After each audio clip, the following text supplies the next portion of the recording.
réellement comme elle est écrite dans la Bible. Je parlerai du pouvoir du premier-né. Le pouvoir du premier-né, que tu comprennes. Eh bien, il y aura 5 faits majeurs que je vais faire émerger ici. Et c'est un message qui aura dans 2 phases. Donc la première partie c'est aujourd'hui, la deuxième partie c'est la semaine prochaine. Et donc quand voyez-vous pendant le texte Hébreux 12, verset 23, Colossiens 1, verset 15, merci, si vous pouvez noter debout, vous restez debout. Et vous voyez, de l'assemblée des premiers-nés inscrits dans les cieux. L'assemblée des premiers-nés inscrits dans les cieux. L'assemblée des premiers-nés inscrits dans les cieux. Du juge qui est, voilà, le Dieu de tous, des esprits des justes parvenus à la perfection. On parle là de l'assemblée des premiers-nés. Colossiens 1, verset 15, il est l'image du Dieu invisible, le premier-né de toute la création. Dieu bénisse sa parole et permette à chacun d'entre nous d'accéder à la dimension de la révélation qui va nous introduire dans l'illumination.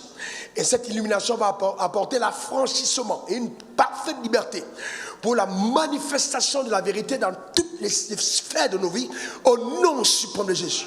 Cette onction repose sur moi pour pouvoir rendre ministère de la part du Seigneur au nom de Jésus-Christ. Amen. Donc nous parlons du premier-né. Nous devons donc comprendre dans la perspective biblique, la perspective divine, ce que c'est que le premier-né. De prime abord, le premier-né est celui qui vient en premier, celui qui est né en premier. Aussi simple. Mais dans le sens biblique, c'est encore plus profond. Ce n'est pas seulement le fait d'être né le premier, mais c'est aussi occuper une place forte, la première place. La place de prééminence, une forte place, celle de la prééminence. Ensuite, il y a dans la position du premier-né une très forte symbolique juridique. Parce qu'il y a des privilèges qui sont rattachés à la position du premier-né. Ce que le premier-né a est un privilège que les autres n'ont pas. Et quand je parle du caractère juridique, ça veut dire que les alliances engagent la position du premier-né. Dans la juridiction de la lumière, va s'assurer que les choses que je vais énoncer maintenant prennent place dans la vie de chaque premier-né. Ah oui, c'est très important. Donc, on ne parle pas seulement de premier-né par ordre de naissance, parce que être un premier-né, c'est aussi une position. Une position. Une position. Le premier-né, c'est le modèle, le prototype. Quand vous avez un grand couturier, ce qu'il fait, il fait d'abord le modèle. Et c'est sur le modèle qui fera ton pantalon. C'est sur le modèle qui fera ton costume. Il y a d'abord un modèle. Même ceux qui créent des voitures, c'est d'abord un modèle. Donc le premier-né est le modèle. Voyez-vous? Le modèle. Donc c'est lui qui sert des références. C'est lui qui est la source d'inspiration. C'est par lui qu'on voit ce qui doit être manifeste. Donc être premier-né, c'est une grande responsabilité. Parce que nous incarnons le modèle. Dans une famille, si le premier-né est un feignant, ceux qui suivent sont en danger. Parce qu'il n'y a pas de référence. On n'a pas de référent. On n'a pas d'exemple, on n'a pas de prototype, on n'a pas de modèle. Et ça, c'est un danger. Vous allez comprendre pourquoi certains textes de la parole sont dits comme ils sont dits. Parce que quand nous citons la Bible sans comprendre la profondeur de leur énoncé, nous ne sommes pas différents des non-sachants ou des ignorants.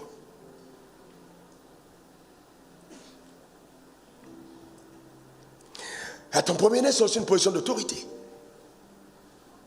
Quand le premier-né parle, les autres se soumettent. C'est une position d'autorité. Être premier-né, c'est incarner la destinée. C'est pourquoi quand Adam est créé, il est créé comme premier-né et mis dans le jardin d'Éden. Il a le modèle, il a l'autorité, le mandat de domination, mais en lui incarne la destinée. Pas simplement la sienne, mais la destinée de toutes les personnes qui viendront après lui. Vous comprenez pourquoi Satan va haïr et détester les premiers-nés. Simplement à cause de ça.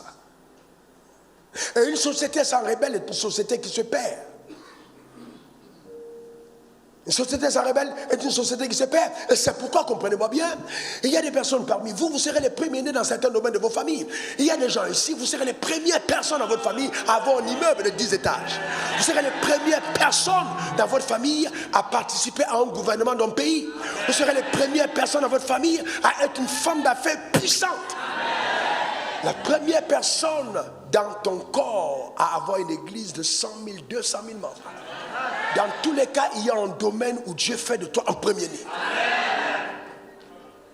Donc, vous savez, ça s'appelle les pionniers. Ce sont des personnes extrêmement combattues et souvent très incomprises. Parce qu'elles révèlent des choses qu'on n'a pas connues avant. Parce que vous voyez, le premier-né arrive, mais pas simplement avec son visage, mais avec le visage de celui qui l'a fait naître. Il est la vigueur, les prémices, la force de son père. C'est ça le premier-né. Il y a des combats farouches, des combats énormes.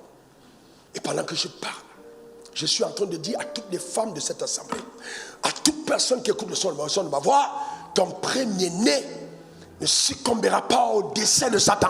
Dans le nom suprême de Jésus. Ta manière de dire Amen m'embête.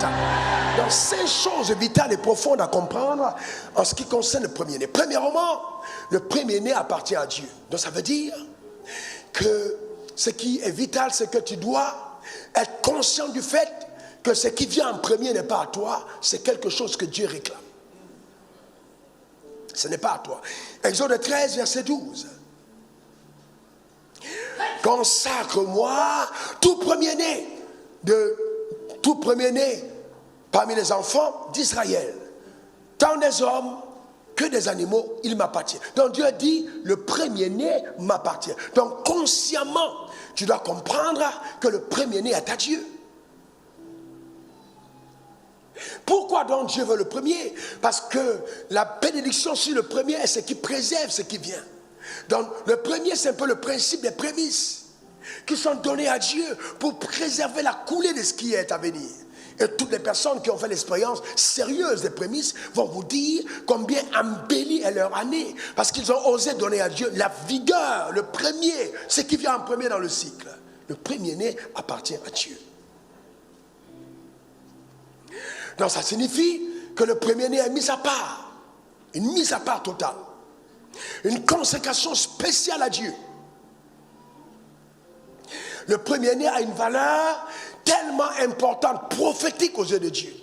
C'est pourquoi le premier-né, qui était Adam, a commencé sa course par la bénédiction. Il y avait une urgence de le bénir. Je te bénis, sois fécond, multiplie, assujettis, remplis et domine.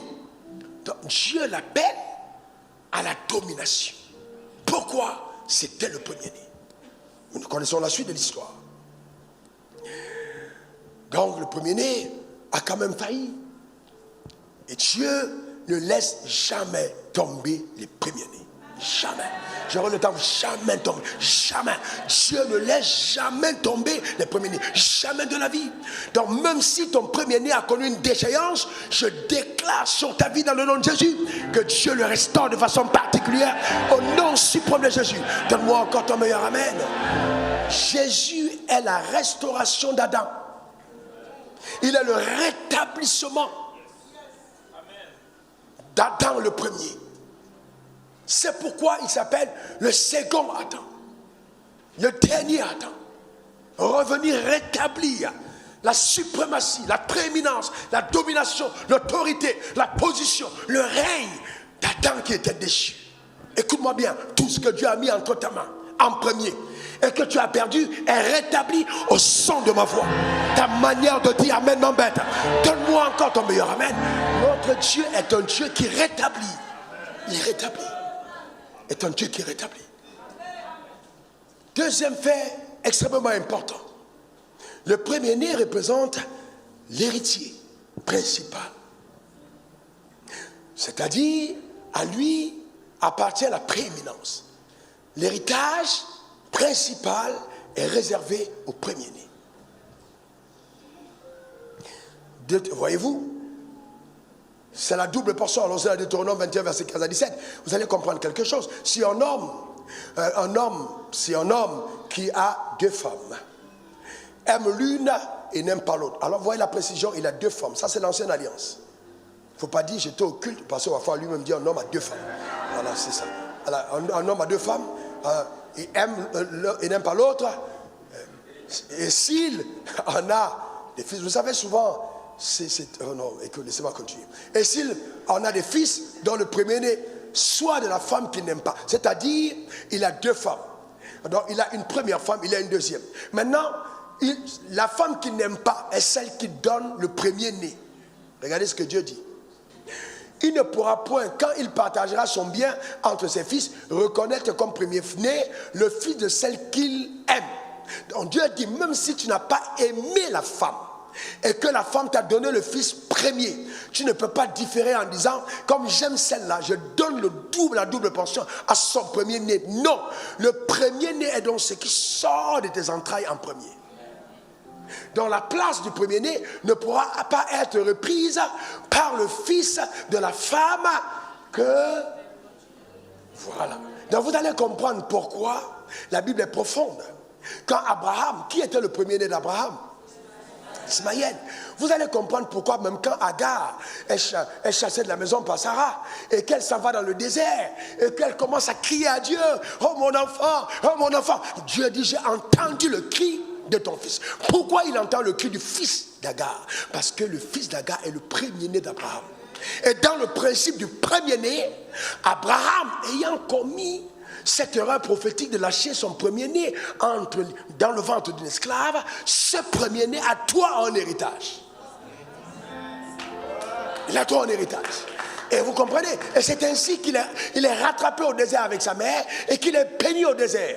Et aujourd'hui, quand vous allez à Dubaï, quand vous allez au Qatar, quand vous allez au Koweït, quand vous allez dans tous ces pays, ce sont les descendants de ce premier-né béni qui ont créé tous ces empires. Donc allez me dire que ça ne marche pas. Ça marche puissamment. Alors je vais plus loin. La bonté de Dieu ne s'exprime pas simplement à l'égard de ceux qui sont à l'église. La bonté de Dieu s'exprime à l'égard des hommes. Parce que Dieu n'est pas comme un homme. Dieu aime les hommes. Il est bon envers tout le monde. Vous voyez, donc sa bonté s'exprime au travers de tous les protocoles qu'il a établis. Donc ce premier-né-là ne va pas subir une injustice parce que tu dis que tu n'aimes pas sa mère. On s'en fout. C'est lui qui est né en premier. Donc tu dois respecter. C'est ce que Dieu dit. Voyez-vous? Et donc, voyez, les gens vont dire, ouais, dans tous les cas, mais vous là même, vous étiez des fétichistes avant, l'évangile est venu par les blancs. D'ailleurs, on ne va pas entrer dans ce débat, c'est qui est totalement faux. C'est eux qui ont vu l'évangile. Alors maintenant, vous êtes là, oh, c'est pas grave. Même si on est né de la femme qui n'était pas aimée. Vous comprenez? À partir du moment où nous retrouvons le statut de premier-né, je vous dis en vérité, l'héritage est pour nous. Et je vais te démontrer dans la parole de Dieu que Dieu t'a donné une place de choix et que personne ne pourra contester cette place. Personne. C'est pourquoi un enfant de Dieu qui se définit par la couleur de sa peau, par son travail, par ses aptitudes intellectuelles, par ses diplômes, par ses connexions naturelles, est juste quelqu'un de stupide et ignorant. Vraiment ignorant. Vous savez que nous avons des agrégés dans ce pays et dans quelques pays dans le monde là dont la course est totalement mise à nu par une femme qui n'est jamais allée à l'école et qui a pris une brindille de balai, qui a mis dans un petit canari et qui a fermé en disant que tu vas courir dans le sac, tu vas jamais aller loin. Toi, tu vas monter, descendre, tu dois monter, descendre parce qu'on t'a attaché quelque part. Donc ne sois pas orgueilleux. La puissance surnaturelle surpasse toutes les autres puissances. Toutes les autres puissances. Donc il est important de se connecter au pouvoir d'en haut. Jamais un homme ne se lève dans une dimension tellement élevée sans alliance. Et l'alliance avec Dieu est l'alliance la plus puissante. Quand Dieu parle, c'est qu'il y arrive. C'est qu'il y arrive. Clair et net. Donc, le premier-né, c'est aussi ça. Nous devons comprendre la profondeur de la parole de Dieu. Il a la double part de l'héritage. C'est-à-dire quoi? Imaginons qu'un homme soit riche et qu'il laisse 10 milliards. Bon, disons, 10 milliards d'héritage à ses enfants. Normalement, ils sont 3. On devrait diviser par 3 pour donner à chacun. Mais dans la juridiction divine, ils sont 4. Parce que le premier-né vaut 2. Et les autres sont 1. Donc le premier-né prend 50%. Donc sur les 10 milliards, il a 5 milliards à lui seul. Et les deux autres ont chacun, très bien, 2 millions, 2 milliards 5, 2 milliards 5. Donc ce n'est pas contestable, ça fait partie de l'organisation de Dieu. Donc le premier-né a l'héritage, la double portion. Vous comprenez pourquoi? Vous voyez, Élisée demande la double portion à Élie. Donc il demande la double portion en tant qu'héritier principal. Le drame, c'est que beaucoup de personnes pensent qu'ils demandent la double portion de l'onction. Non, ce n'est pas ce qu'ils demandent. Mais ils demandent... Alors, je vais vous expliquer plus simplement pour que vous compreniez. Mettons le texte, on va voir. Avec 2 Rois 2, versets 9 à 12. Écoutez, j'ai un mouchoir. J'ai un mouchoir. Cédric, tu veux mon mouchoir? Est-ce que tu peux me demander? Est-ce que je te donne à la fin du culte. Alors maintenant, je vais te demander, ok? Écoute, tu as un mouchoir. J'ai un mouchoir. Est-ce que tu peux me dire, donne-moi 2 mouchoirs? Pourquoi tu peux pas demander 2 mouchoirs? Parce que j'ai un mouchoir. Donc ça veut dire clairement, mettez le texte du roi, qu'il est impossible que Élisée soit en train de demander le double de ce que Élie a, parce que Élie ne peut pas lui donner le double de ce qu'il a, parce qu'il n'a pas le double, il a un. Est-ce qu'on m'entend jusqu'au fond? Est-ce que tout le monde comprend? Regardons, on va voir, parce qu'il y a des doctrines erronées, parce qu'on n'a pas bien compris. La Bible s'explique par elle-même. Ce n'est pas ce qu'on pense, c'est ce que la Bible dit. Allons ici, assieds-toi. Lorsqu'il eut passé, Élie dit à Élisée, demande ce que tu veux que je fasse pour toi.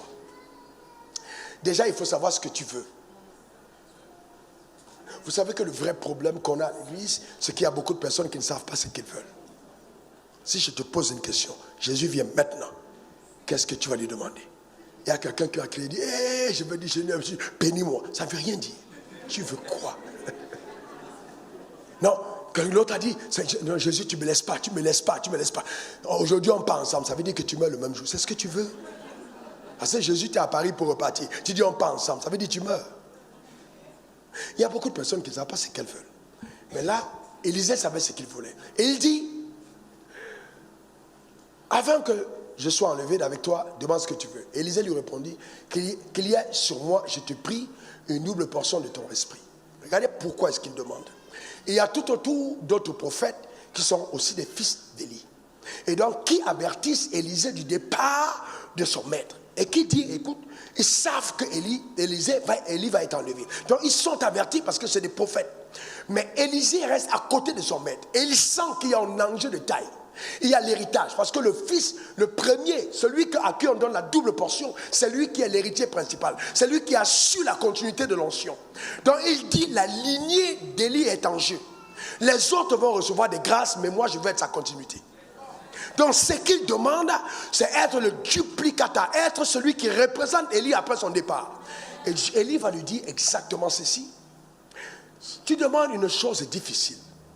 Mais si tu me vois pendant que je serai enlevé d'avec toi, cela arrivera ainsi. Sinon, cela n'arrivera pas. En d'autres termes, je ne peux pas te donner ça tant que je suis encore en vie. Donc tant que je vis, ça doit rester sur moi. Mais si tu es là quand je meurs, alors à partir de ce moment, quand je pars, bien sûr, alors à partir de ce moment, tu prendras. Mais si tu n'es pas là, tu n'auras pas. Alors, à quoi il fait allusion ici?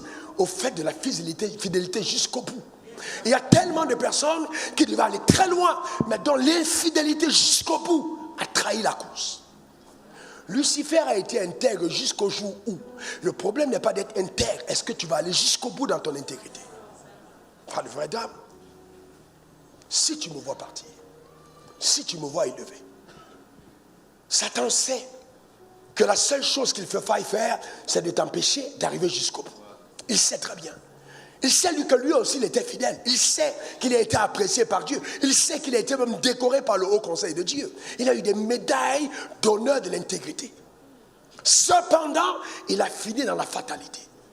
Donc, le drame, c'est jusqu'au bout. Jusqu'au bout, jusqu'au bout. Cette course, c'est jusqu'au bout.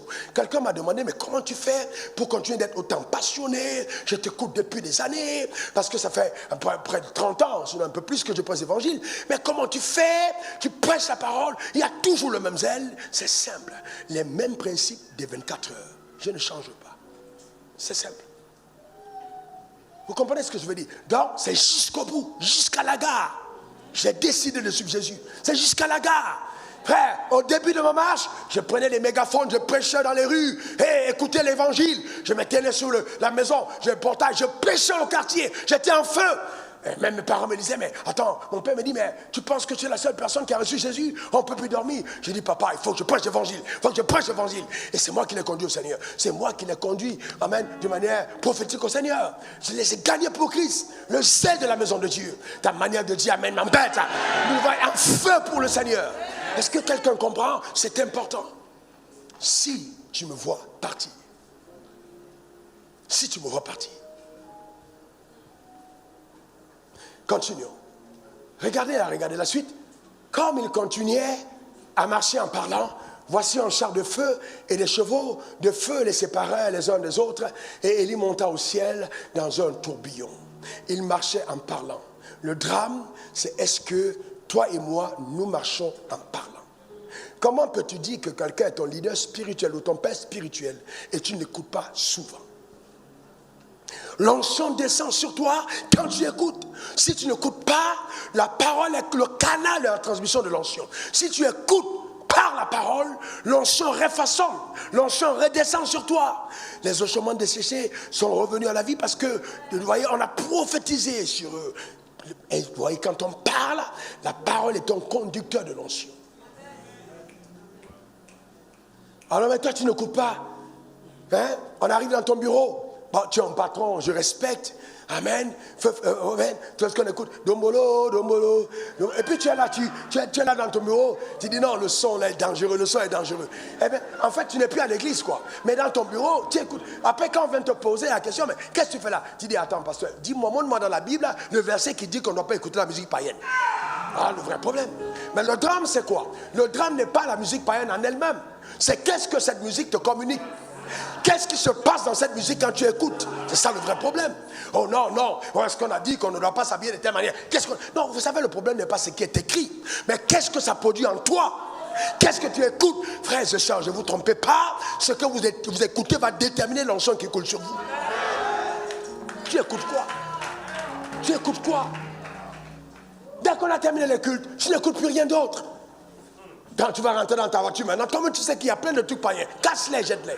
Tu n'as rien à voir avec ça. Casse-les, jette-les, prise-les en disant tu ne vas pas m'arrêter. J'ai décidé de suivre Jésus, je vais jusqu'au bout. Non, parce que tu sais, le rendez-vous là est tellement important. C'est en boîte de nuit qu'on a signé le contrat. Va signer ça en enfer si tu veux. Va signer le contrat en enfer. On va aller signer en boîte de nuit. C'est en boîte de nuit on va signer le contrat. Hein? Est-ce que tu comprends?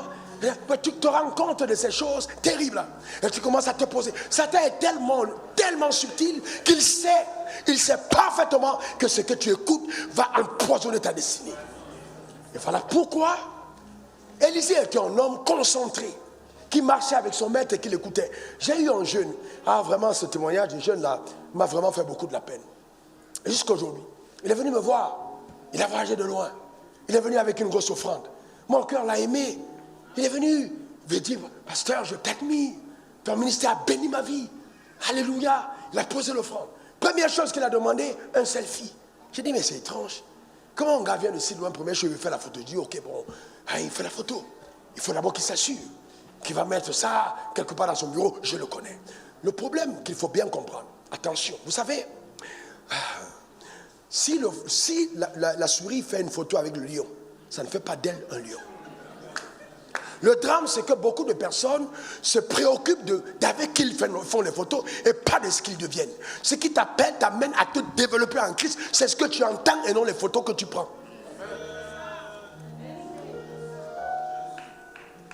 Tu vois? Il y a des gens, je peux vous donner des gens ici qui ont des ministères intellectuels, c'est-à-dire des ministères de calcul, géostratégie mentale.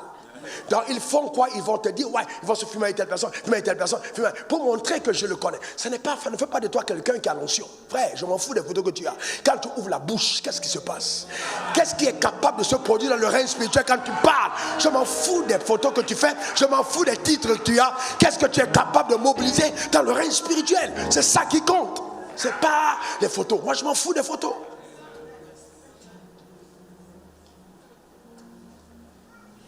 On est arrivé à une étape d'une église tellement puérile, enfantile, une église qui a perdu les repères positionnels, prophétiques de son être. Ce n'est pas acceptable. Est-ce que tu sais qui tu es? Est-ce que tu sais vraiment qui tu es?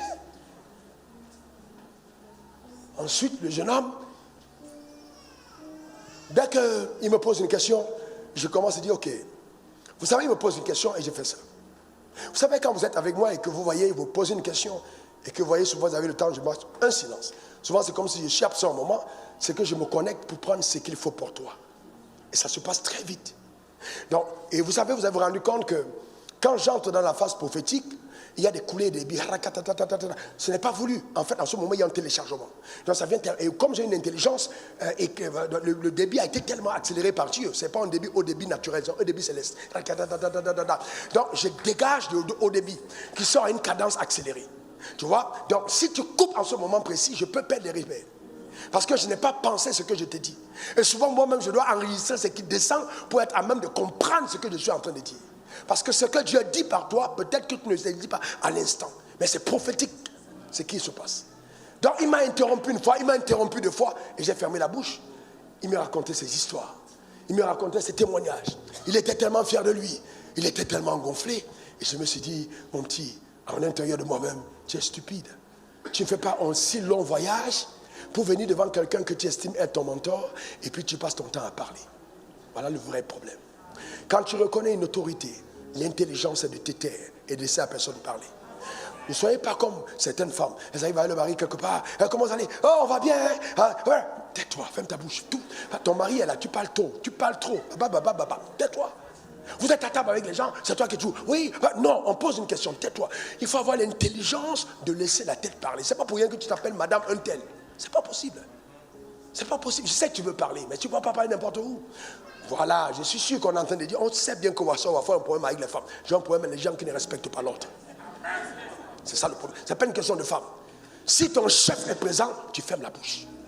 Vous n'allez pas en réunion quelque part, sauf si ton chef dit, ok, parle, explique-leur. Mais tu n'ouvres pas la bouche quand ton patron est présent. C'est de l'indiscipline. C'est l'indiscipline. Impossible d'ouvrir la bouche. Voyez-vous? Il faut avoir une éducation. C'est une éducation. Donc, j'ai dit au jeune homme, quand on a terminé, j'ai raccourci la réunion. Parce que je savais qu'il n'avait rien à apprendre de moi. Il était venu faire sa podada. Voilà, donc, j'ai dit, mets-toi à genoux, et puis je vais prier pour toi. Mais j'ai demandé la sagesse. J'ai demandé qu'il ait la sagesse dans la conduite.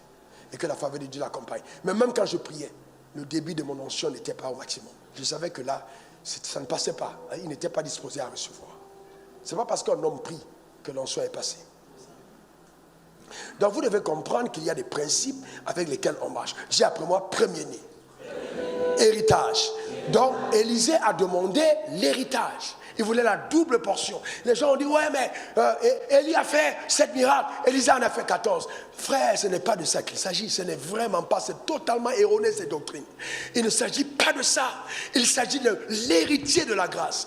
Et la preuve, c'est qu'au moment du transfert de l'onction d'Élisée à Géasi, Géasi n'était pas préparé comme Élisée.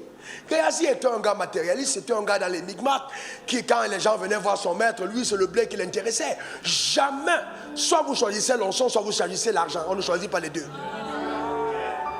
Je reprends. Soit vous choisissez l'onction, soit vous choisissez l'argent, on ne reçoit pas les dieux. Vous ne prenez pas et l'onction et l'argent de votre maître. Soit vous prenez l'argent, soit vous prenez l'onction. L'argent ne produit pas l'onction. Mais l'onction va déclencher l'avènement de l'argent et de la position. Donc c'est important de comprendre. Dans sa tombe, Élie est parti avec tellement d'onction que quand un cadavre est tombé sur lui, le cadavre est revenu à la vie. Je déclare sur ta vie que tu ne passeras pas à côté de la grâce que le Seigneur t'a réservée. Donne-moi encore ton meilleur amen. Donne-moi ton meilleur amen. Que la double portion soit ton partage au nom suprême de Jésus. Dis encore amen. Troisième fait important, le premier-né manifeste l'autorité. Il manifeste l'autorité. Israël est mon premier-né. Il manifeste l'autorité. Donc il symbolise le leadership. Le leadership, c'est lui qui a le lead. C'est lui qui commande. C'est lui qui est la tête. Donc quand la Bible dit, vous serrez la tête et non la queue, vous serrez en haut et non en bas, la Bible est en train de dire que Dieu nous redonnera la place de premier-né. C'est une parole prophétique pour le rétablissement de ta position en tant que premier-né. Je déclare l'ascension dans le domaine de ton appel au nom suprême de Jésus. Donne-moi encore ton meilleur amen. Dis encore amen. Frères et sœurs, asseyez-vous et digérez ceci. L'église n'a pas été suscitée par Jésus pour préparer les gens à aller au ciel. Simplement. L'église est l'ecclésia, la constitution, avec l'assemblée de Dieu pour légiférer sur les problèmes de la terre. Donc Dieu a voulu que nous soyons une assemblée de personnes qui prenons des décisions en société et qui impactons la société. Mais quand vous regardez l'église d'aujourd'hui ressemble à l'arche de Noé où on a pris les gens du monde et les a cachés dans l'église. On a une grande église, grande comme la nôtre, méga plus grande, mais quand on prend une décision de société, il n'y a personne dans l'église qui est capable de créer l'influence. Ça ne s'appelle pas l'église, ça s'appelle la secte. Ce n'est pas l'église. Dieu n'a jamais voulu que notre position d'autorité ne s'exerce qu'à l'église. Ce n'est pas vrai.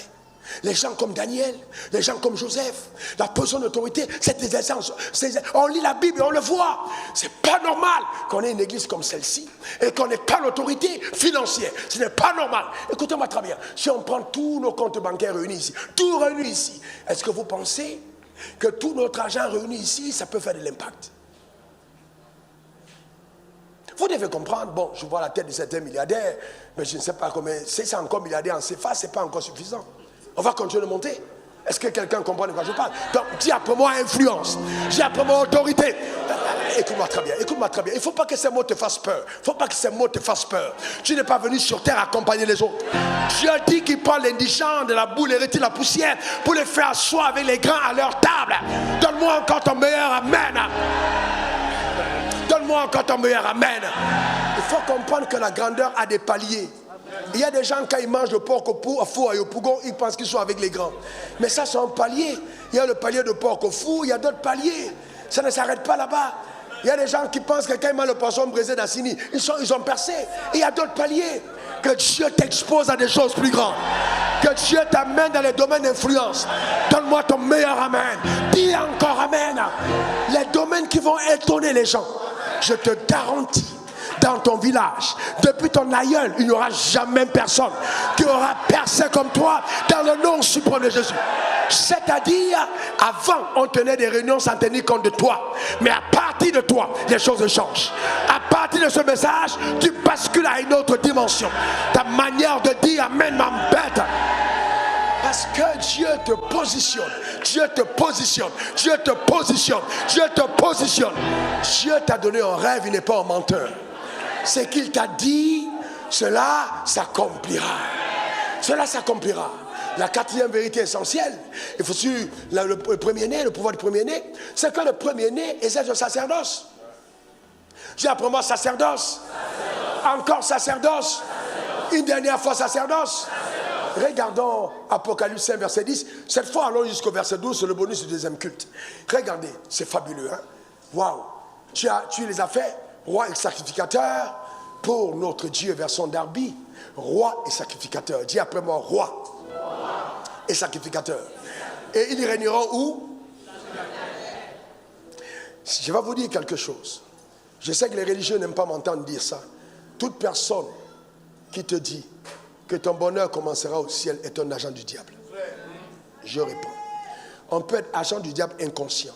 On peut être loin du Saint-Esprit, mais être un messager de l'enfer. Pierre a été un messager de l'enfer pour Jésus. Toute personne qui te dit ça va aller au ciel, c'est un menteur. Satan parle par sa bouche. Ils régneront sur la terre. Jésus a dit, Matthieu 6, verset 10, lorsque vous dites que ton règne vienne, que ta volonté soit faite sur la terre. Écoute-moi bien, sur cette terre. En fait, vous savez, je ne partirai pas de la terre sans avoir marqué mon emprise. Ce n'est même pas possible. Ça n'arrivera pas. Je ne quitterai pas cette terre sans avoir créé de l'influence dans le territoire de mon appel. Je pensais que je parlais pour moi seul. Ah, mais il faut le dire sur ta vie. Déclare-le avec assurance et fermeté dans le nom suprême de Jésus. Jamais cela n'arrivera sur cette terre. Mettez le verset qui suit. Mettez le verset qui suit. C'était tellement puissant. Et je vis, et je jouis une voix. Et là, je vis et jouis une voix de beaucoup d'anges alentour du trône, et des animaux et des anciens. Et leur nombre était des myriades et des myriades et des milliers de milliers d'anges qui chantaient ce cantique. Continuons. Disant à haute voix, dit, est l'agneau qui a été immolé. Et l'agneau qui a été immolé est digne de recevoir la puissance, la richesse, la sagesse, la force, l'honneur et la gloire et bénédiction. Donc la Bible dit, voilà les choses qui appartiennent au premier-né. L'agneau qui a été immolé est digne de recevoir. Je déclare sur ta vie que ces choses t'atteignent par le nom suprême de Jésus. Donne-moi encore ton meilleur amen. Le Dieu que nous servons est extraordinaire. Extraordinaire. C'est important. Donc le sacerdoce est à nous. Dis après moi, je suis sacrificateur et roi. Je régnerai sur la terre. Au nom suprême de Jésus. Vous voyez dans l'Ancien Testament, dans le livre de Nombre 3, verset 12, le sacerdoce a été transféré à la tribu de Lévi. Mais avant, cela appartenait, voyez-vous, au premier-né des enfants d'Israël. Donc maintenant, si tu es premier-né, le sacerdoce t'appartient. Le sacerdoce est à toi. Tu as libre accès au trône de Dieu. Donne-moi encore ton meilleur amen. Donc c'est très important, très important. Arrête de te comporter comme quelqu'un qui vraiment ne sait pas où il va. En Christ, la restauration du premier-né s'établit. Donc c'est-à-dire que toute personne qui est née de nouveau retrouve la position de premier-né. Mais un premier-né racheté, un premier-né dont aucune malédiction ne peut atteindre et qui va manifester la prééminence, la domination, le règne, le sacerdoce, la royauté. Oh, ta manière de dire amen, amen, que cela soit ton partage. Donne-moi encore ton meilleur amen. Gloire à Dieu. Colossiens 1, verset 15, regardez ce qui est écrit. Il est l'image du premier fils du Dieu invisible, le premier-né de toute la création. Donc Jésus est le premier-né de toute la création. Il est le premier-né. Et comme j'ai dit, le premier-né sert de modèle. Romains 8, verset 28 à 30. Nous savons du reste que toutes choses concourent au bien de ceux qui aiment Dieu et qui sont appelés selon son dessein. Regardez la suite, car ceux qu'il a connus d'avance, il les a aussi prédestinés à être semblables, à l'image de son fils, afin que son fils fût le premier-né entre plusieurs frères. Et ceux qu'il a prédestinés, il les a aussi appelés, et ceux qu'il a appelés, il les a aussi justifiés, et ceux qu'il a justifiés, il les a aussi glorifiés. Nous entrons dans une phase prophétique de ce message. Donc voyez-vous, être en Christ, ça nous donne de jouir totalement du statut du premier-né. Mon frère enseignant ici vous a dit que le premier-né est comme l'aiguille et nous sommes comme le fil. C'est-à-dire que quand on passe l'aiguille dans un tissu, alors quand on tire, le fil n'a pas besoin d'être pointu, mais le fil va suivre la trajectoire de l'aiguille. Donc quand l'aiguille est passée, le fil passe. On est d'accord. Mais sauf que souvent le diable peut intervenir comme un tailleur qui coupe avant. Et donc, le fil est passé, et puis paf, toi tu passes pas, mais je déclare que tu vas entrer. Oh, ta manière de dire amen m'embête. Maintenant, suis-moi bien, parce que quand on dit ça, c'est vrai, mais c'est encore plus vrai dans cette illustration. Nous ne sommes pas simplement le fil qui passe après, mais nous sommes le fil dans l'aiguille. C'est-à-dire que quand l'aiguille est entrée, le fil passe en même temps, parce que le corps est dans la tête. Le corps n'est pas derrière, le corps est dans la tête. Nous sommes en Christ. Quand Christ est passé, tu es passé. Si Christ est entré dans la richesse, tu es entré. Si Christ est élevé, tu es élevé. Si Christ est distingué, tu es distingué. C'est pour ça que l'apôtre Paul dit, je puis tout par Christ. Oh, que la grâce de Christ se localise. Si Christ a vaincu, tu as vaincu. Donne-moi ton meilleur amen. Dis encore amen. La victoire est vraiment ton partage. Je l'ai en Christ. Je l'ai en Christ. Tu dois l'affirmer. Tu dois l'établir. Je suis devenu le premier-né en Christ. Dans le domaine de mon appel, je suis le premier. Je suis la tête et non la queue. Je suis toujours en haut et jamais en bas. Aucune conspiration de l'enfer ne pourra arrêter l'existence de ma prééminence. Alléluia. Donne-moi ton meilleur amen. Écoute-moi très bien. Donc accepte. Parce que tu es premier-né, que tu sois combattu. Satan étant hors la loi. Ils te feront la guerre, mais ils ne te vaincront pas. N'aie pas peur. N'aie pas peur. Dis, je n'ai pas peur. Encore, je n'ai pas peur. Laisse-moi t'expliquer quelque chose de méchant contre l'ennemi. C'est une vérité tranchante qui fait peur à l'enfer. C'est que vous voyez, pendant longtemps, nous avons cru que nous sommes puissants parce que nous prions. Non, non, non, jamais, jamais. Entraîné pendant longtemps, un chimpanzé a prié, qui va te réciter des prières, jamais il ne va être entendu, parce qu'il n'a pas la nature de celui qui doit prier. Donc ça veut dire que dans le royaume des cieux, notre nature a plus de poids, notre identité a plus de poids que nos activités. Donc ce que je suis en Dieu est plus puissant que ce que je fais. Donc ce n'est pas parce que je prie, mais c'est d'abord parce que je suis. Vous comprenez ça? Donc c'est ce que je suis. Alors maintenant, si je suis, je ne prie que pour accomplir la volonté de celui qui fait de moi ce que je suis. À partir de ce moment, s'il y a défaillance dans ma prière, il vient au secours de mes prières. Il vient au secours de mes prières. Jésus lui-même intercède pour nous. Alors quand une vérité, Cédric t'a donné, reste assis, une vérité t'a donné, vous savez ce qui se passe quand la vérité est donnée? C'est que les gens ne comprennent pas le règne spirituel. Et ça me fait mal. Parce que les gens pensent, oh les sorciers, oh les marabouts, oh les... Laissez tomber tout ça. Je vais vous montrer quelque chose de plus puissant. Vous savez que dans la constellation de la lumière, apprenez ces mots, constellation de la lumière, il y a derrière, là au premier, ce qu'on appelle les trônes. Les trônes, c'est le quartier général où le haut conseil de Dieu où sont enregistrés tout ce qui est souveraineté de Dieu, pensée élevée de Dieu, rattachée à chaque être, à chaque galaxie.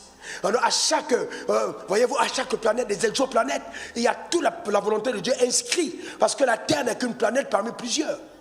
Maintenant, Dieu a inscrit sa volonté. Maintenant, après, on a les dignités. Les dignités s'assurent de l'accomplissement de la vérité dans toutes les sphères. Donc, ce que Dieu a dit vrai, c'est vrai. Si Dieu a dit que c'est vrai, c'est vrai. Alors maintenant, ce n'est pas vrai parce que tu pries, c'est vrai parce que c'est établi par Dieu. Est-ce que quelqu'un comprend ça? Donc quand Dieu te donne une prophétie en disant, écoute, d'ici 5 ans, tu seras multimilliardaire en dollars. Écoute-moi très bien, Dieu t'a parlé. Écoute-moi attentivement, parce qu'il faut faire attention. Ne lisez jamais la Bible pour ne lire que l'histoire d'Abraham. Ne rencontrez jamais Dieu pour qu'il vous raconte l'histoire de Moïse. Parce que si tu rencontres l'histoire de Moïse, il est probable que tu vas mourir bientôt. Parce qu'en fait, Dieu s'appelle « Je suis pas j'étais ». Quand tu rencontres Dieu, il doit te parler de ton histoire. La véritable prophétie, ou présente prophétique, t'amène dans la redécouverte de la destinée rattachée à ton existence. De façon que tu ne cours plus comme battant de l'air, mais qu'ils sont en train de poursuivre un objectif dans un couloir précis. C'est pourquoi, parmi vous, ici, il y a des gens qui vont être des footballeurs incroyables. Parmi vous ici, il y a des gens qui vont percer dans le monde politique. Ah oui, bien sûr. Bien sûr, bien sûr. Le futur président de ce pays a déjà entendu ma voix. Tu n'as pas compris de quoi je parle. Écoute-moi bien, Dieu est tellement intelligent. Et il y a des gens qui vont détenir l'économie à une dimension incroyable. Mais Dieu a pris le soin de les amener ici pour qu'ils entendent ma voix. Pourquoi? Parce qu'il y a quelque chose de prophétique. Il y a des gens parmi vous qui vont faire des inventions incroyables. Dans toutes les sphères, à tous les niveaux. Dieu va élever des hommes. Mais cependant, c'est selon l'ordre souverain de Dieu. Alors je vous explique. Asseyez-vous et attachez votre ceinture. Je vous explique. Vous voulez comprendre? Je vous explique. Quand Dieu dit à Abraham, notre Père, je le jure par moi-même, parole de l'Éternel, parce que tu as fait cela, je te bénirai, je multiplierai ta postérité, et ta postérité possédera la porte de ses ennemis. Quand il dit ça à Abraham, Abraham meurt, n'est-ce pas? Abraham est mort. Mais est-ce que la prophétie est morte? Très bien. Est-ce qu'Abraham a une possibilité de se réveiller pour dire, je déclare, la prophétie s'accomplira, j'appelle, je scelle, rakataba, shakataba, shakataba. Non, il n'a pas possibilité, parce qu'il est mort. Mais cependant, il n'est pas l'auteur de la prophétie. C'est dans ce sens que Dieu dit, je ne suis pas un Dieu pour mentir, ni le Fils d'un homme pour me repentir. Ce que j'ai dit, je l'accomplirai. Donc ça veut dire que si tu es mort, parce que Dieu t'a fait une promesse qui vient 400 ans après, la promesse ne meurt pas. Elle surpasse son existence. Donc après, il y a dans les registres de Dieu, on rappelle une alarme. qui sonne, dans 40 ans, ça doit s'arriver. Donc, pas entre-temps, le peuple est en train de gémir en Égypte. Mais l'alarme vient de sonner, cherchant quelqu'un qui va libérer le peuple. Pendant que je parle, je veux te dire que hier, j'ai entendu une alarme sonner en disant que ton heure est arrivée. Je déclare une accélération dans le couloir de ton appel. Donne-moi ton meilleur amen. Écoute-moi bien, tu vas quitter d'ici pour ici. En haut, tu descends, tu vas monter à des paliers élevés par la puissance de Dieu. Donne-moi ton meilleur amen. Je vois un basculement dans les sphères élevées. Tu ne resteras pas au même niveau. Tu ne resteras pas au même niveau. Une progression spectaculaire au nom suprême de Jésus. Pourquoi? Parce que la puissance de la vérité t'amènera là où Dieu veut que tu sois. Abraham est mort, la prophétie n'est pas morte. Le temps sonne, l'alarme sonne, on dit trouver un enfant. Mais dans notre préséance sur les dessins, qui est l'enfant qui devait accomplir cette prophétie? On dit il est né là, c'est le Moïse qui vient de naître. Il y a un décret qui est jeté en disant qu'on doit tuer tous les jeunes. Alors les dignitaires ont dit, descendez, chargez-vous de l'exemption, que tout le monde soit atteint sauf lui. Donc il y a derrière toi une force prophétique qui se mobilise. Moïse ne sait même pas bien téter. Il ne sait que...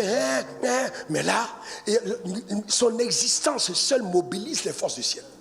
La mère prend l'enfant et va le déposer dans le fleuve. L'enfant ne sait pas prier. Mais cependant, les dignités s'assurent que la prophétie soit encadrée.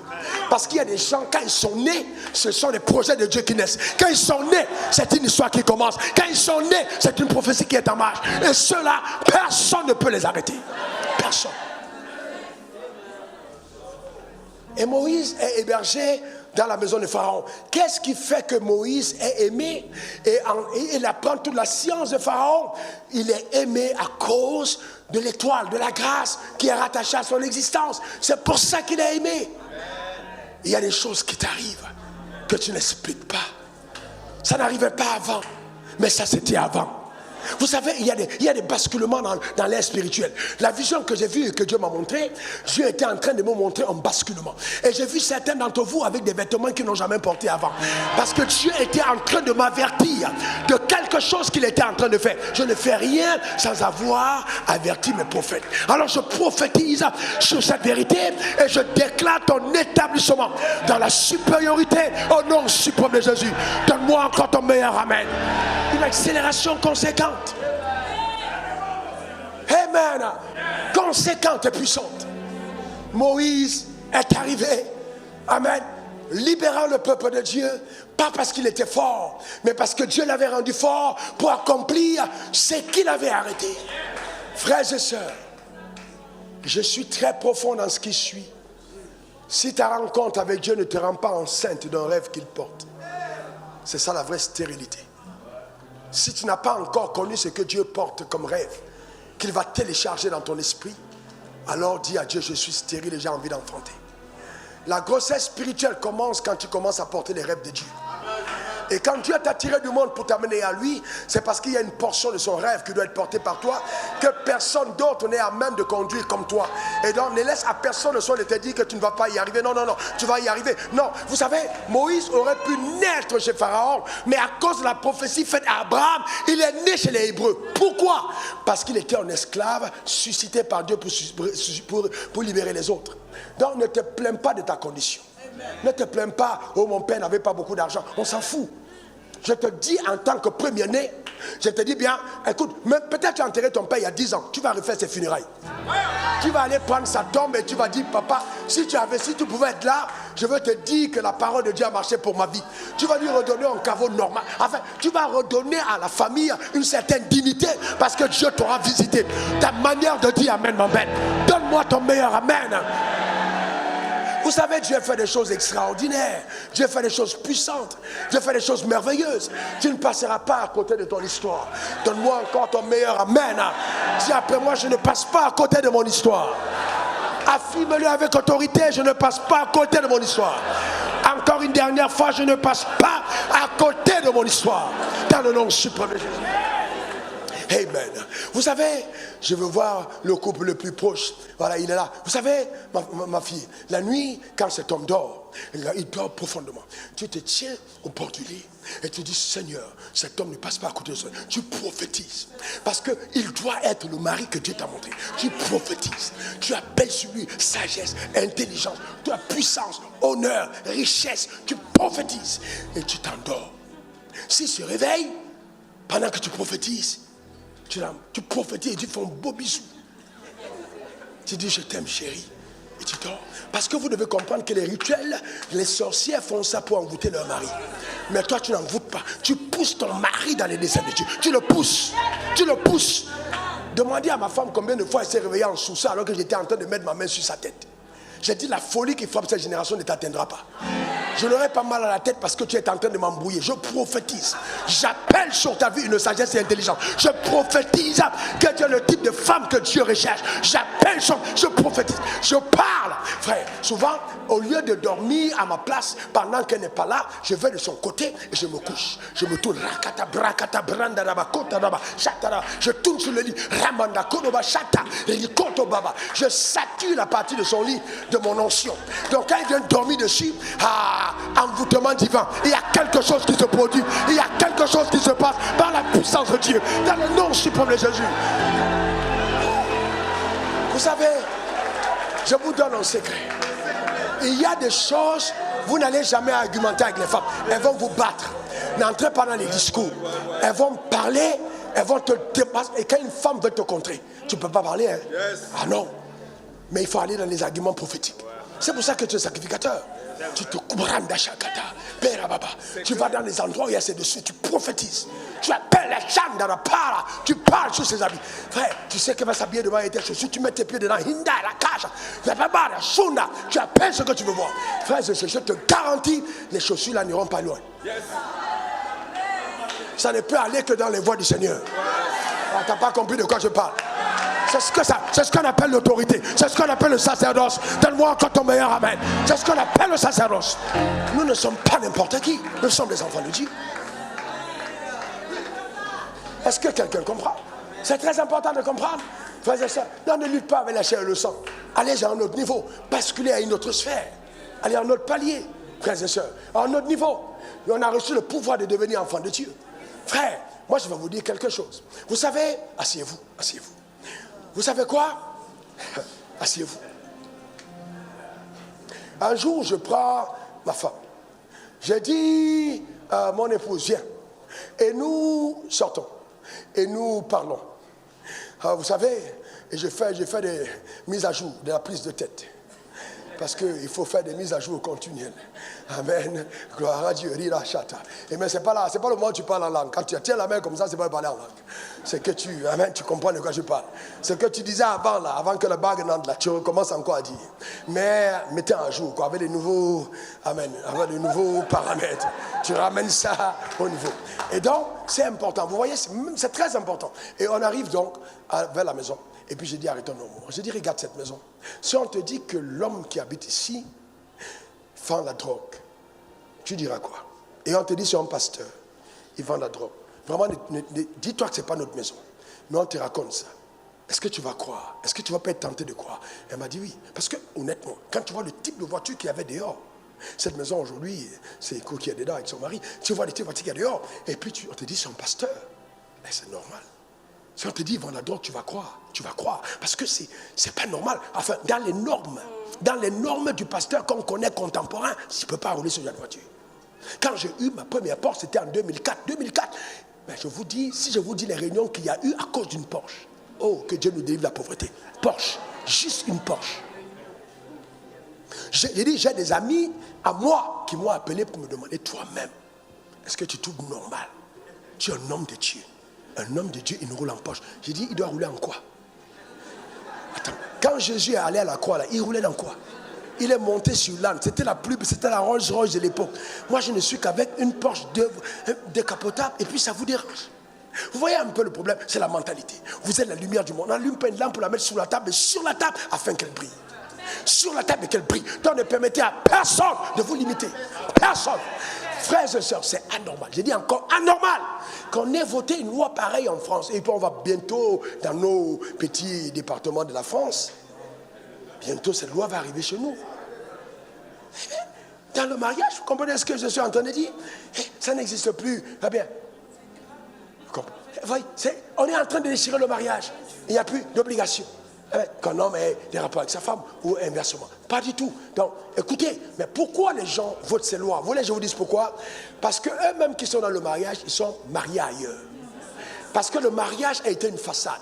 La société ne pouvait pas accepter que deux personnes qui sont un homme se présentent, Woubi se présente devant vous et dit je veux. Donc les gens vont dire non, ça quand même, non. Mais comme ils sont subtils, ils vont aller petit à petit fragiliser, détruire l'ossature. Mais entre-temps, nous on est à l'église, et puis quand il s'agit d'aller aux élections, personne ne part. Quand tu veux partir, ton pasteur te dit hey, tu sais que les gens qui sont là-bas, c'est tous les FM, c'est pas les gens sérieux. La politique, oh, le diable va te frapper. Et on oublie que Joseph était politique, un homme politique, Daniel était politique. On oublie totalement que Dieu dit tu es la tête. Quand tu commences à être béni, on dit ouh, l'argent c'est le diable, vraiment, l'argent. Mais attention, mais dès qu'un homme riche arrive, tout de suite on le prend, on dit mets-toi devant. Alors que c'est nous-mêmes qui disons que l'argent n'est pas bien. Je n'ai pas vu un endroit où il y a autant d'hypocrisie qu'à l'église. Je suis pasteur moi-même, sérieusement. L'hypocrisie est fatale. Fatale. Le monde se meurt. On crie impact. Quel est cet impact? Qui ne peut pas. Impact où les gens votent des lois, on ne peut pas parler. Ce n'est pas l'impact. C'est les églises esclaves. On peut aller plus loin. Dites-nous dans nos églises, je ne parle pas de notre église, au mètre carré où on a plus grande consécration des hommes sans argent, c'est à l'église. Si tu veux bombarder au mètre carré les personnes les plus pauvres, tu jettes une bombe à l'église, tu vas les prendre. Le vrai problème, c'est que nous devons véritablement faire face. Et on est souvent effrayé par le fait d'être béni. On a peur d'être béni. On a peur de l'argent. L'or et l'argent appartiennent à Dieu. L'or et l'argent appartiennent à Dieu. L'or et l'argent viennent du règne minéral. Le premier règne que Dieu a créé. Le premier règne. Avant le règne végétal et animal, c'est le règne minéral. Donc si l'or était mis au temple, la plus forte raison sur ta tête, je t'interdis prophétiquement de porter les pacotilles. Comme il y a Internet, je sais que les gens vont découper ça pour mettre n'importe comment. C'est une manière de dire que Dieu change tes pacotilles en or. Oh, ta manière de dire Amen m'embête. C'est pas parce que tu as commencé avec la pacotille que tu termines dans la pacotille. Au nom suprême de Jésus. Ne jette pas tes chaussures percées et trouées parce que tu as marché. C'était le début. Garde-les. Bientôt tu vas les filmer. Enfin, tu vas mettre ça comme une forme de tableau et tu vas raconter ton histoire. Avant tu étais à pied. Mais quand tu vas dire aux gens que le gars qu'on voit en jet était à pied à Abidjan, personne ne va croire. Je déclare sur ta vie que cela est en train d'arriver au nom suprême de Jésus. Donne-moi encore ton meilleur amen. Dis encore amen. Frères et sœurs, je vous ai dit que l'élévation commence par une décision. Amen. Tant que tu n'es pas décidé, ça n'arrive pas. La vie répond à ceux qui en veulent le plus. Je veux réussir, je ne veux pas échouer. Je veux être riche, je ne veux pas être pauvre. Je veux être en santé, je ne veux pas être malade. Je veux être élevé, je ne veux pas être rabaissé. Frère, écoutez bien, je peux faire rire ma mère aujourd'hui parce que je suis riche. Pourquoi vous voulez que j'ai peur de vous dire que je suis riche? Je suis riche. Je suis riche. Donc je peux faire rire ma mère parce que je suis riche. Mais j'ai commencé avec combien de 5 000 quand je touchais 15 000 à Abidjan. 99, 2000. J'ai commencé avec 5 000. Mes frères et sœurs, 5 000 ne peut pas organiser son anniversaire comme récemment. J'ai besoin de bien plus. Vous comprenez ce que je veux dire? J'ai des gens dans cette église à qui j'ai passé près de 2 milliards, d'autres moins que ça, pour monter des entreprises qui sont hyper florissantes. Mais je rends grâce à Dieu. Comment je pouvais aider si j'étais pauvre? Je ne suis pas pauvre jamais. Je déclare, je ne suis pas pauvre jamais de la vie. Je ne suis pas pauvre jamais. Je suis un homme riche. Je suis un homme totalement riche. Donne-moi ton meilleur amen. Je suis riche. Totalement riche. Je ne suis pas pauvre. Impossible. Je ne suis pas pauvre. Alors qu'est-ce qu'on fait? On te rend jaloux, on te rend envieux. On t'amène à devenir un rêveur. Tu seras heureux au ciel. Je sais, au ciel dans tous les cas. Au ciel. Au ciel, là, au ciel. Quand le riche est parti, il y avait Abraham, il y avait Isaac, il y avait Jacob, il y avait Joseph. Il a envoyé qui? Le pauvre Lazare. Pourquoi il a envoyé Lazare? Parce que même au ciel, il a gardé son identité de pauvre. Donc il était racheté, non, elle n'est pas racheté, il était au ciel, acceptons dans le sein d'Abraham, mais il a gardé son identité de pauvre. Donc on pouvait reconnaître que c'était le pauvre. Je n'ai pas envie pour l'éternité que tu me reconnaisses comme mendiant. Tu n'as pas compris de quoi je parle. Je ne veux pas que pour l'éternité tu me reconnaisses comme mendiant. Ta manière de dire amen m'embête. Je déclare que ce ne sera pas ton partage. Donne-moi encore ton meilleur amen. Dis encore amen. Alors, asseyez-vous. Qu'est-ce que j'ai décidé de faire? Écoutez-moi, j'ai décidé de dire, je ne veux pas bâtir une église des personnes qui sont des esclaves. Je ne veux pas tromper les gens. Je ne veux pas duper les gens. Parce que vous savez, c'est tellement méchant de dire de telles choses aux gens et puis on se cache par derrière pour construire de grosses maisons pour nous-mêmes. C'est méchant. C'est méchant. C'est méchant que tout ce que Dieu veut, c'est que tu te poses dans l'église et que tu as les mains vers le ciel. Quand tu rentres chez toi, là, tes mains levées vers le ciel, ta femme mange comment? Oh chérie, alléluia, amen. Elle te regarde, elle est énervée. Elle est tellement fâchée. Quand tu vois une femme qui te voit prier et puis elle se fâche, c'est qu'elle se dit que tes prières là, ça ne porte rien dans la maison. Elle est énervée parce que ta foi là n'est pas une bonne foi. Tes enfants doivent aller à l'école, tu es sur la Rindala Katara. En fait, si tu rencontres une vraie pentecôtiste, une vraie femme, quand tu veux le parler de toi là, tu as tout regardé, tes camarades sont là, tu n'as pas vu? Je te parle comme ça, tu vas faire quoi? Je te parle comme ça, tu vas faire quoi? Ton sang commence à gicler à l'intérieur parce que tu es pauvre. Et ta femme te provoque par les paroles pour que tu te lèves. Que tu sortes de l'ori katabara kandaba et que tu commences à travailler en faisant des katabaronda kataba et produire des résultats éloquents, probants. Ta manière de dire amen m'embête. Que cela soit ton partage. Je bâtirai mon église et les portes du séjour des morts ne vont pas pouvoir contre elle. Mais cependant, vous savez, quand vous commencez à monter, comme certains d'entre vous, vous montez, je ne vais pas vous dire les problèmes que vous avez quand vous avez vos premiers 10 milliards, qu'est-ce que vous rencontrez comme problème. Quand vous commencez à avoir ça en dollars, quel est le problème qui arrive? Je ne vais pas vous dire ce que vous rencontrez. Mais je vais vous dire, vous devez rencontrer le diable avant de rencontrer Satan. Le diable, c'est le petit niveau, c'est l'accusateur, c'est celui qui va mentir chez ton nom, faire des ragots, c'est le petit niveau. Il va t'accuser comme Joseph a été accusé. Mais généralement, quand le diable arrive, il arrive pour ta promotion. Il arrive et il annonce une nouvelle dimension. C'est ce que le diable fait. Allez demander à ma femme. Quand on s'est mariés, ma femme, à des moments de la nuit, se réveillait et me regardait sur le lit. Pas parce que j'étais un bel homme, mais elle regardait parce qu'elle avait entendu dire, et moi je ne savais pas qu'elle avait entendu dire que la nuit je me transforme en serpent. Que je me transforme en serpent. Et que dans le frigo, il y a des cadavres de bébés, je suis un mangeur d'hommes. Donc elle a entendu dire des choses, mais bon, comme elle m'a côtoyé, elle s'est dit, ce gars n'a aucun signe de quelqu'un de diabolique. Quand tu m'approches, tu as juste une envie, c'est d'aimer Dieu. Tu n'as pas, il n'y a pas de chose. Quand tu m'entends, tu vas aller loin. Mais il y a quand même des gens qui réussissent à être convaincus que ce n'est pas simple. Et moi, je ne vais jamais te dire que c'est simple. Frère, mon élévation n'a jamais été simple. Je vais aller plus loin. Et je vous dis aujourd'hui, mon élévation est mystérieuse. Mais pas d'un mystère satanique, mais divin. Amen. Vous comprenez ce que je dis? Ce qui m'est arrivé dans la vie, là, aucun homme ne peut expliquer. C'est la main de Dieu. Vous comprenez ça? Et donc, elle s'est réveillée. Et puis après, elle a dû être délivrée de ça. Parce qu'après avoir regardé pendant longtemps, elle s'est rendue compte que c'est moi qui dors. Longtemps, laissez longtemps. Elle a dit, c'est moi qui dors. Parce que bon, quelque temps, à partir du moment où c'est 2 temps plus, c'est longtemps.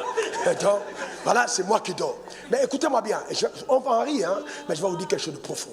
Jamais vous ne pouvez avoir le même regard sur quelqu'un de qui vous avez entendu quelque chose. Vous allez avoir un exercice spirituel puissant. Donc, c'est en fait l'une des clés avec moi, c'est que si tu veux me parler de ma fille Waki, la minute après, je l'appelle et je confonds. Parce que je ne veux pas garder quelque chose qui va me faire changer de regard de la personne.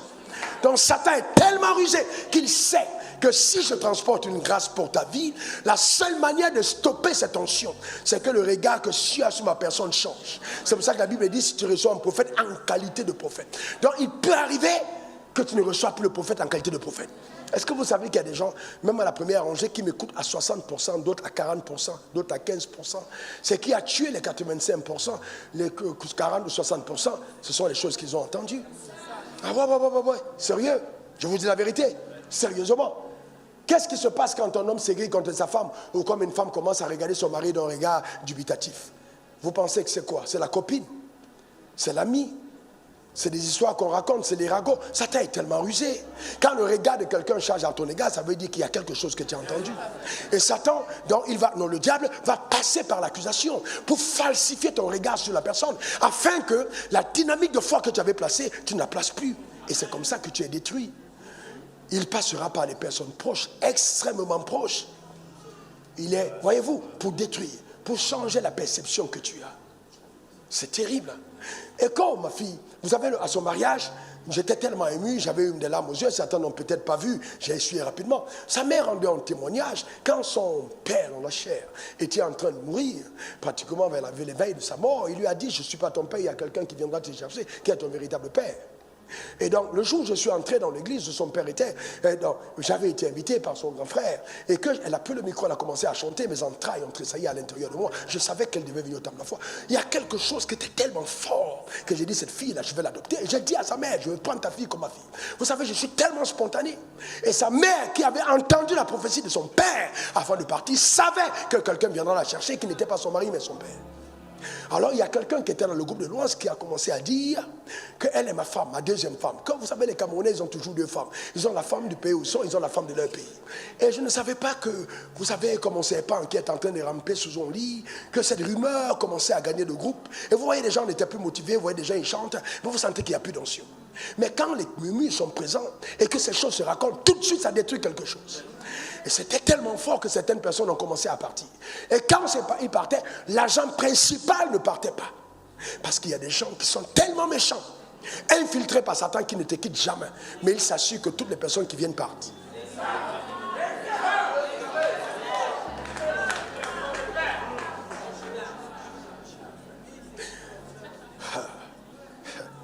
Ah, c'était un coup dur. J'ai aimé ce gars. J'ai pris des habits. On l'a enterré aujourd'hui, il n'est plus de nôtre. J'ai pris des habits, j'ai donné, j'ai aimé, j'aimais son ministère, il était charismatique, je l'aimais tellement. Et puis bon, quand il a dit ça, je l'ai quand même appelé. J'ai dit, mais comment est-ce possible? Il dit, oh, comment est-ce possible? J'avais mal au cœur. Et puis bon, sortant de mon bureau, je pensais qu'il allait être repentant, mais ça continuait. Oh mon Dieu, j'ai eu mal. J'ai eu tellement mal. Donc quand sa mère racontait l'histoire, et quand son mari, qui n'est pas là aujourd'hui, elle a été mariée vierge. Quand son mari racontait le témoignage, vous savez, Dieu est incroyable. Dieu est tellement incroyable. Mais il y avait des gens quand même qui avaient commencé à croire. Vous ne pouvez pas échapper au diable. Le diable, c'est l'accusateur, le menteur, le diviseur. Ne permettez jamais à une relation d'alliance que quelqu'un vienne parler au milieu, confronter la personne. Ne détruisez pas les connexions que Dieu a établies. Tu me dis que Dieu t'a dit en rêve 2, 3 fois que je suis ton père. Et maintenant tu entends une histoire qu'on est venu te raconter, mais tu penses que cette histoire c'est plus crédible que Dieu qui t'a parlé.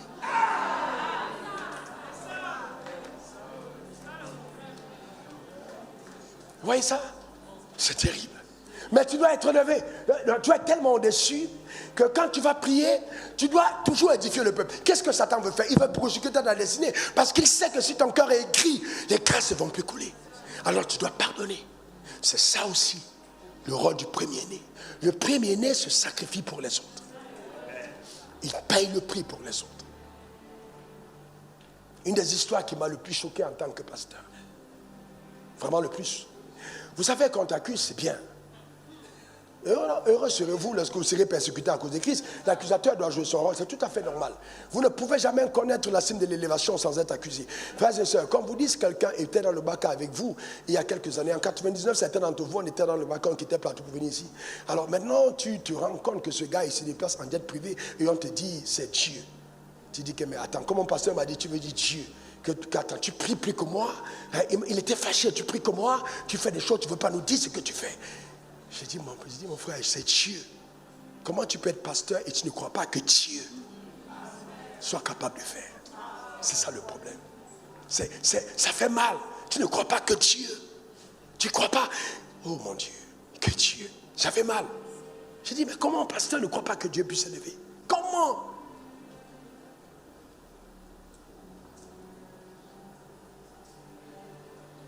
Une dame. Vous savez, la tentation n'arrive que quand ça rejoint tes goûts. Donc on ne peut pas te tenter avec l'avocat si tu aimes les mangues. Vous comprenez? C'est-à-dire quoi? Je vois par exemple Cédric, je vois par exemple les deux Cédric en même temps, les deux sont deux Cédric de ce côté, où je vois Allah. Allah a des goûts, Allah a une certaine cohérence. Quand Allah s'habille, vous voyez, la cravate va en parfaite. Allah, c'est un roi. Il y a une manière, regardez même la veste, c'est pas n'importe comment. Allah, c'est un roi. Maintenant, vous, et si je vous montre Madame Allah, vous savez que c'est monsieur Allah qui a choisi. Il n'a pas bu, il n'était pas ivre, ses yeux étaient ouverts. Donc maintenant, vous venez me dire que Allah qui est comme ça a été tenté par quelque chose qui ne correspond pas à son standard. Moi, j'ai un problème. La première des choses, ça s'appelle, voyez-vous, la cohérence de l'histoire. Il y a des choses qui sont incohérentes. Alors, il y a une dame qui a dit, ouais, parce qu'il faut, il m'a harcelé. Mais pas me harceler. Mon Dieu. Vous savez, le mal, en fait, ça a frappé mon orgueil. J'ai regardé l'image de la femme. J'ai dit, Dieu, et, pardon, quand même. J'aurais quand même aimé qu'on dise que peut-être une telle. Mais quand tu regardes la soeur, il n'y a pas de... Ça dit, tu te demandes, mais comment est-ce que... En fait, tu n'as pas mal de l'histoire. Tu as mal de ce que c'est la personne qui l'a raconté. Mais Dieu aussi est intelligent. En fait, quand je priais, Dieu m'a dit, si c'était quelqu'un d'un profil qui correspond à un profil, on aurait pu croire que c'est vrai. Mais quand on regarde, même quand ta femme entend une histoire pareille et qu'elle regarde la femme, elle dit, oh... Elle dit, oh... Vous voyez? Donc, et vous savez, mais vous devez souffrir ces choses en tant que leader. C'est tout à fait normal. C'est tout à fait normal. Il y a des gens qui prennent leurs rêves pour leur réalité. Tout à fait normal. Il y a une femme qui a côtoyé un pasteur pendant 25 ans et à l'approche de sa mort, la 26e année, elle a dit au pasteur qu'elle était amoureuse de lui depuis le premier jour. Mais ça ne veut pourtant pas dire que c'est le diable. Hein. Il y a des gens qu'on peut aimer et que le diable essaie de travestir. Ça peut arriver naturellement. Il faut comprendre ce que je veux dire. Mais de là à prendre tes rêves pour la réalité, il y a un fossé quand même. Il y a un sérieux fossé. Voyez-vous? Donc, faites attention. N'ayez pas peur. Avancez, progressez. Dieu a dit, je dresse une table en face de vos adversaires. Progressez. Frères et sœurs, qu'est-ce qu'on n'a pas dit? Dieu continue de bénir, continue de lever. Mais vous devez, quand vous êtes prémené, vous êtes le pionnier dans un domaine. La première fois qu'on a mis un tel privé pour dire, bon, on va aller en mission en tel privé. Hey! Comment est-ce possible? Comment est-ce possible? Mais non, là, quand même, c'est pas normal. C'est pas normal ce qu'elle nomme. C'est ton argent, j'ai pris, frère. C'est ton argent. Oh Dieu. Est-ce que c'est ton argent? Non, honnêtement, est-ce que c'est ton argent? C'est ton argent? Tu es fâché pourquoi? J'ai ton argent. Tu connais trop Dieu, tu es trop spirituel. Mais pourquoi Dieu t'a refusé? Et il m'a donné. C'est ça. Tu vois? Donc, frères et sœurs, soyons humbles dans la vie. Soyons très humbles. Quand quelqu'un te dépasse, au Cameroun, on dit porte son sac. Parce qu'il y a des domaines dans lesquels Dieu te donnera la prééminence. Dans ce domaine-là, les gens viendront auprès de toi pour apprendre. Les jaloux vont te calomnier, mais les sages vont te côtoyer. Les jaloux vont te calomnier, mais les sages vont te côtoyer. Parce que celui qui te côtoie comprendra comment ça marche. Heureusement que je ne me suis pas tué. Heureusement que j'ai gardé le message et le discours que Dieu m'avait donné. Regardez aujourd'hui, les pasteurs sont au large à Abidjan. Bien. Ils s'en sortent bien, ils ont de belles maisons, de grosses maisons, d'autres ont des biens qu'ils cachent, bien entendu, parce que tout le monde n'est pas assez audacieux pour dire, bon, mais bon, dans tous les cas, si Abraham avait caché ses biens, on n'aurait jamais lu la Bible pour voir ce qu'il avait. Pourquoi tu as peur? Dieu t'a béni, il t'a béni. Ma soeur, sors tes beaux sacs et tes bijoux. Il ne faut pas venir nous blaguer avec les trucs en bois. Tout l'or que ton mariage est là, tu mets sur ton bras, tu portes. Si tu ne portes pas ça à l'église, tu portes ça où? Tu vois, il faut être heureuse. Hein. C'est une manière de parler parce que c'est ma fille. Vous voyez, ne soyez pas complexés. Dis après moi, je suis la tête. Encore, je suis la tête. Le pouvoir de Dieu est à moi. Au nom suprême de Jésus. Amen. La première chose, pasteur Liba, que Dieu a fait, c'est qu'il a donné à toutes les personnes qui le rencontrent la vie. Il a donné sa vie, le pouvoir, la vie, l'onction de Dieu en eux. Amen. Amen. Je refuse d'être pauvre. Je refuse d'échouer. Je refuse d'être dernier. Je refuse d'être minable. Je refuse d'être misérable. Ce n'est pas mon partage. Ça n'arrivera pas. Ça n'arrivera pas. Ça n'arrivera pas. Au nom suprême de Jésus. Donne-moi ton meilleur amen. Dis encore amen. Dis encore amen. Ça, c'était la quatrième vérité. Donc, vous voyez, notre sacerdoce, il est royal. Il est royal. La royauté. Je suis un roi. Je suis une reine. La royauté. Je suis un roi. Je suis une reine. La royauté. Je suis un roi. Je suis une reine. La royauté. Amen. Gloire à Dieu. Amen. Gloire à Dieu. Cinquième point et le dernier. Très bref. C'est que tu peux perdre ta position de premier-né. Tu peux perdre cette position. Mais Satan ne peut pas l'arracher. Mais tu peux la perdre. Je t'explique ça la fois prochaine. Tu peux la perdre. Voyez-vous, Ésaü a vendu le droit d'aînesse. Il a vendu le droit d'aînesse. Il a vendu le droit d'aînesse. Parce qu'il pensait, il a méprisé sa position.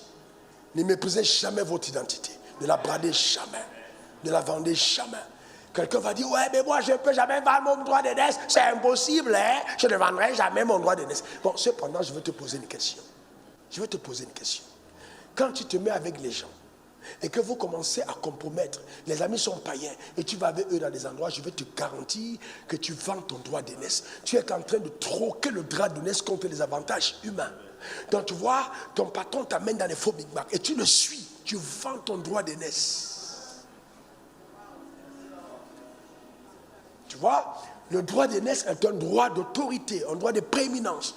Voyez-vous, c'est toi qui dois imposer la direction prophétique et non être soumise n'importe comment. Tu dois être en même dire non, pas pour l'argent. Je ne vais pas compromettre ce que Dieu m'a dit. Je j'irai dans cette direction. Tu vois? Et on voit aussi le cas de Ruben qui a perdu son droit d'aînesse en couchant avec la femme de son père. Voyez-vous, il est allé avec la femme de son père. Et à cause de ça, il a perdu son droit d'aînesse. C'est quand même terrible. Son père a des femmes. Et lui, c'est la femme de son père, il est allé chercher. Il a perdu son droit d'aînesse. Je vais développer ça la semaine prochaine. Comment tu gardes le pouvoir. Comment tu exerces le pouvoir du premier-né. Comment tu révèles ce pouvoir dans le couloir de ton appel. Comment est-ce que les anges continuent d'agir avec toi avec une vitesse incroyable? Parce que tu gardes justement la position prophétique du premier-né. Après moi, je suis un premier-né en Christ. J'appartiens à l'assemblée des premiers-nés. Je déclare sur ma vie que ma position est prophétique. Je suis la tête et non la queue. Je suis en haut et non en bas. Je confesse par la puissance de Dieu dans le nom suprême de Jésus que j'ai une position de choix, une position royale, une position de domination, car je suis un premier-né de l'Éternel au nom suprême de Jésus. J'exerce le sacerdoce, car je suis un sacrificateur et un roi. Je règne sur la terre des hommes. Par la grâce de Dieu, je suis ce que je suis. Et je déclare à toi, Satan, jamais, jamais, alors jamais, je ne perdrai ma position de premier-né, car je sais en qui j'ai cru, au nom suprême de Jésus. Amen, amen et amen. Que Dieu bénisse ton âme, que Dieu bénisse ta vie. Amen. Acclame le Seigneur pour ta propre vie. Amen. Gloire à Dieu. Lève ta main droite et déclare après moi, je suis de la race de Dieu. Car je suis un enfant de Dieu. Je suis résolu à vivre selon les standards de la vérité. Je sais à toute fin utile que les dignités agissant dans l'ordre de la lumière interviendront tous les jours à mon égard pour assurer que la parole de vérité annoncée par Dieu dans ma vie s'accomplisse. J'annonce par la puissance de Dieu que je suis fort, sage, intelligent, riche, prospère, stable, éclairé, favorisé, protégé, en bonne santé par la grâce de Dieu. La paix et la joie sont ma portion sous le soleil. Qu'importe l'agitation ou les agissements de l'enfer, les limitations des hôtels de famille, je déclare que je ne perds pas sous cet ordre-là. Je perds sous un ordre très élevé, l'ordre de la lumière en Christ. Ma position est élevée. Ce n'est qu'une question de temps. La plénitude de mon essor, par la prééminence de mon être, dans le couloir de mon appel, se manifestera. Je sais que dans l'ordre de Dieu, juridiquement, j'ai été affranchi de la loi du péché et de la mort. J'appartiens au règne de la vie, aujourd'hui et à jamais, au nom suprême de Jésus. Amen, amen et amen. Acclame très fort ton Créateur. Que Dieu bénisse ton âme. Acclame très très fort. Merci Seigneur pour ta fidélité.